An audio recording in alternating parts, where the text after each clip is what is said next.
This is going to be a very brief demo. I just want to show you exactly what we do before you sign up for a one-on-one to make sure it's something that you like. Now, in short, what we do is we provide lead nurturing automation systems specifically for residential home service businesses. It's an A to Z automation platform designed to continuously nurture your existing customers, new leads, close out more estimates, and you're able to generate a higher ROI on your advertising because of all of the back-end automation that's helping you secure the deals. So let me go over how this whole thing works. This whole entire automation system has been built with specific CRMs in mind, like ServiceTitan or AccuLynx or Jobber, Service Fusion, whatever. And there's a bunch of others. Now, the reason that that's important, when you do certain things in your CRM, we need certain things in the automation system to trigger. This entire blueprint has been mapped out specifically so that it will work well with the tech stack you're already using. While you have your new leads coming in here, depending on where they come from, Instagram, Thumbtack, Angie, LSA, wherever they're coming from, the second they come in, they're going to go down one of these branches, right? So if they came in from Angie, we're going to say one thing. If they came in from Thumbtack, we're going to say another thing. If they came in from a web form, they'll say another thing, a Facebook ad or a Google ad. This is just an example of how, when a lead comes in from a different source, the first message goes out. That's an automated message. That's not AI. That's a message that we create with you. The message that goes out to greet them, right? You'll want to greet somebody from Angie much different than somebody that came in from a Facebook ad. This is happening like instantaneously. They'll get, an email, a text, and the second they reply, the AI jumps in and tries to schedule the appointment. That is the main point of the bot, to schedule the appointment. If they don't reply, you have this automated workflow that will keep basically hitting them up to see if they are interested. And the second they reply, the AI jumps in and the automation stops. Now, let's say they don't reply. They'll go straight here to this follow-up funnel. Now, if they're chit-chatting with the AI can do one of two things. It can either schedule that appointment inside your CRM, which is a little bit more money, or your office confirms the appointment. Another thing they could do is they could request a callback, right? I need to talk to Ted. I need to talk to Jimmy. I need a receipt for my last name, whatever. So it not only can schedule appointments, it can also handle customer service. When an appointment is scheduled, you'll have a welcome funnel triggered. If you're not using the AI to confirm the appointments, you're not going to introduce the rep, right? Because your office manager hasn't assigned the rep yet. What you could still do is you could still introduce the company and really kind of warm them up before you head out there.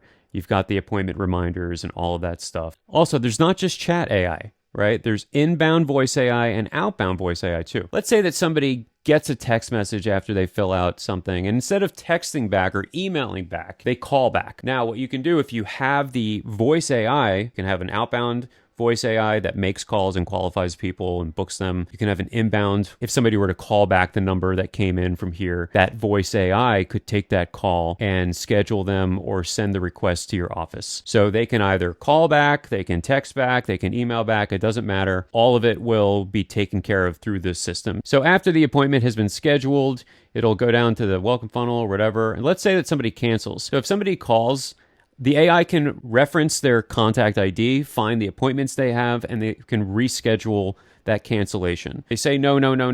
Okay, cool. They'll go into this cancellation funnel. They'll snooze them for a little bit, and then they will go into this annual funnel right here. This is where your entire customer base will live. So every single month, they'll get a specific workflow. It does help quite a bit when you have an AI call customers once a month to schedule an appointment. I mean, you can't have a person do that. That would be impossible. That's what the annual funnel is there for. It keeps people in the right place at the right time. You don't have to worry about email marketing, text marketing, calling people. Like, this does it all for you every single month, and it's a loop.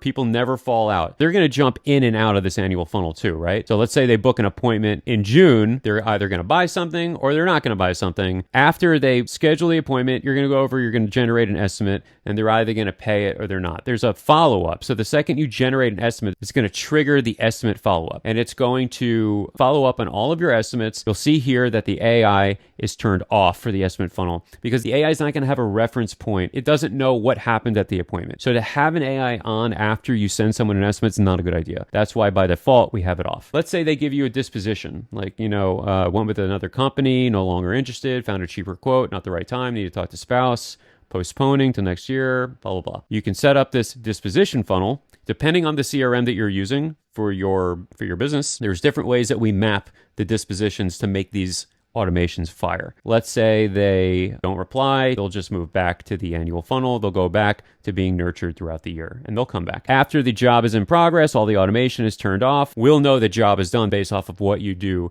in your CRM, right? So invoice paid or whatever it is.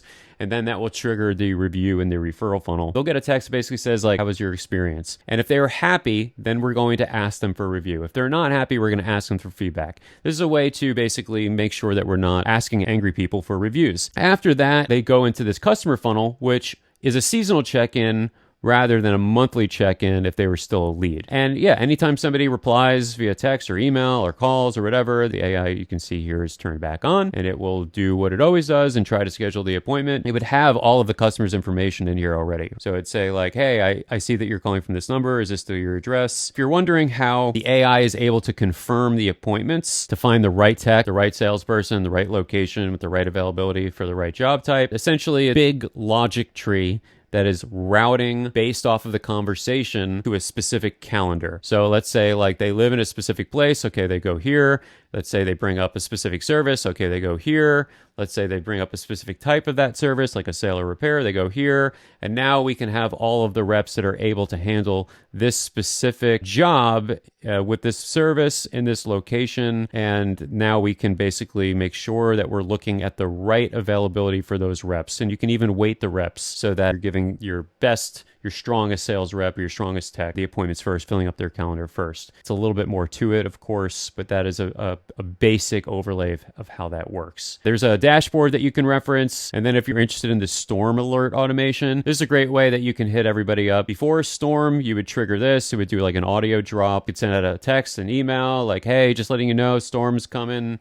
Let us know if you need anything. And then you basically give them your storm hotline. And this is really just your inbound voice AI. That way, anybody can call at any point. The inbound AI can take on, I think, 20 calls simultaneously at a time. And then after the storm, you would trigger this, and it would basically do an outbound voice AI, a text, and an email that would all go out and ask if they were affected and if they need some help. And if they do, it'll schedule them. This is super useful.